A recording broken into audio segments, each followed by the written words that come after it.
નમસ્કાર. ક્યારેય એવું વિચાર્યું છે કે આપણી આસપાસની એકદમ સામાન્ય વસ્તુઓ જેમ કે રસોડામાં પડેલી ડુંગળી કે હળદર પોતાનામાં એક મોટો રાસાયણિક કોયડો છુપાવીને બેઠી હોય? આજે આપણે એ જ રહસ્યને ઉકેલવાના છીએ. અને એ પણ આપણી પોતાની સૂંઘવાની અને જોવાની શક્તિનો ઉપયોગ કરીને. તો ચાલો આ રસપ્રદ દુનિયામાં થોડું ઊંડા ઉતરીએ.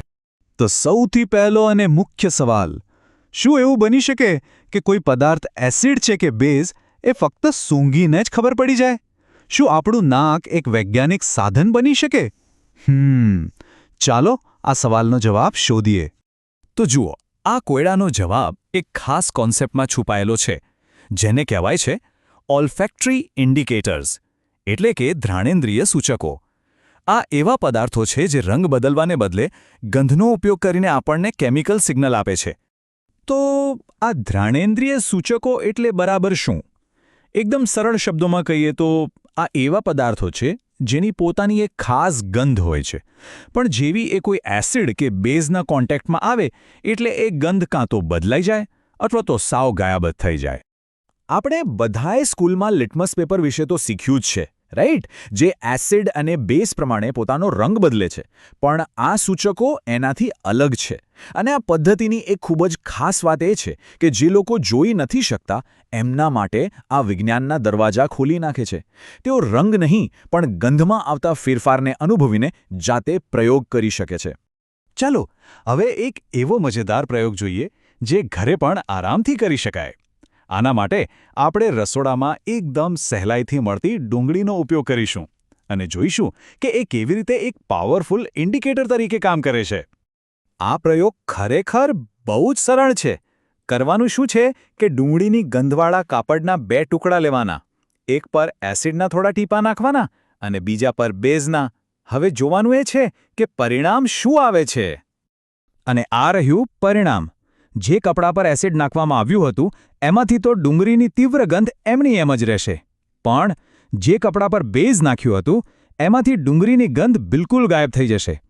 આવું એટલા માટે થાય છે કારણ કે બેઝ સાથેની રાસાયણિક પ્રક્રિયા ડુંગળીની ગંધ આપતા અણુઓને જ બદલી નાખે છે. ખરેખર કેટલું અદ્ભુત છે નહીં? અને હા, આ સિદ્ધાંત ખાલી ડુંગળી પૂરતો જ નથી. આપણને રસોડામાં મળતું વેનિલા એસેન્સ અને લવિંગનું તેલ પણ બરાબર આ જ રીતે કામ કરે છે. એસિડની હાજરીમાં એમની સુગંધ જળવાઈ રહે છે, પણ જેવું એ બેઝના સંપર્કમાં આવે એમની સુગંધ જતી રહે છે. એટલે કે આ એક વ્યાપક રાસાયણિક સિદ્ધાંત છે. સારું, તો અત્યાર સુધી આપણે ગંધની વાત કરી. ચાલો હવે ગંધથી દ્રષ્ટિ તરફ આગળ વધીએ. આપણું રસોડું ફક્ત ગંધ બદલતા સૂચકોથી જ નહીં પણ એવા પદાર્થોથી પણ ભરેલું છે જે રંગ બદલીને આપણને સંકેત આપે છે.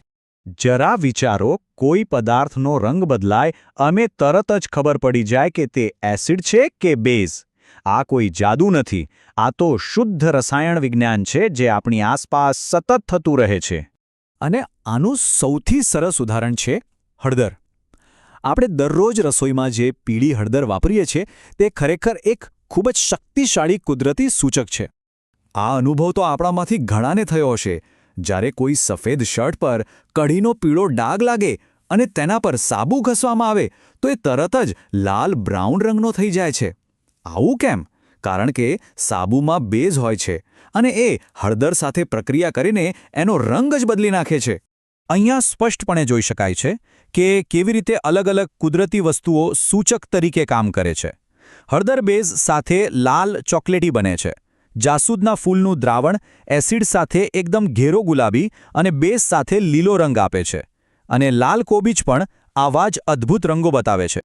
તો આપણે ડુંગળી અને હળદરના આ પ્રયોગો જોયા, પણ આ ખાલી કોઈ મનોરંજક ટ્રીક નથી. આની પાછળ એક ખૂબ ઊંડો અને મહત્વનો વૈજ્ઞાનિક સિદ્ધાંત છે જે વાસ્તવિક દુનિયામાં ઘણો કામ લાગે છે. આના ઘણા ફાયદા છે, પણ સૌથી અગત્યનો ફાયદો એ છે કે ઘ્રાણેન્દ્રિય સૂચકો દૃષ્ટિબાધિત વિદ્યાર્થીઓને રસાયણ વિજ્ઞાનના પ્રયોગો જાતે અનુભવવાની અને શીખવાની તક આપે છે. એ સિવાય આ એ પણ સાબિત કરે છે કે કેમિકલ રિએક્શનથી ફક્ત રંગ જ નહીં, ગંધ જેવા બીજા ગુણધર્મો પણ બદલાઈ શકે છે. અને છેલ્લે તે વિજ્ઞાનને મોટા મોટા પુસ્તકોમાંથી બહાર કાઢીને આપણા રસોડા સુધી લઈ આવે છે. તો આજે આપણે જોયું કે કેવી રીતે ગંધ અને રંગ આપણને કેમિકલ રહસ્યો ઉકેલવામાં મદદ કરી શકે છે. આ જ સમજ આપણને એક નવા સવાલ તરફ લઈ જાય છે. જ્યારે આપણને એસિડિટી થાય છે ત્યારે આપણે જે દવાઓ લઈએ છીએ તે પેટમાં રહેલા એસિડ સાથે બરાબર શું કરતી હશે? આના પર વિચારજો અને વધુ જાણવા માટે જોડાયેલા રહો.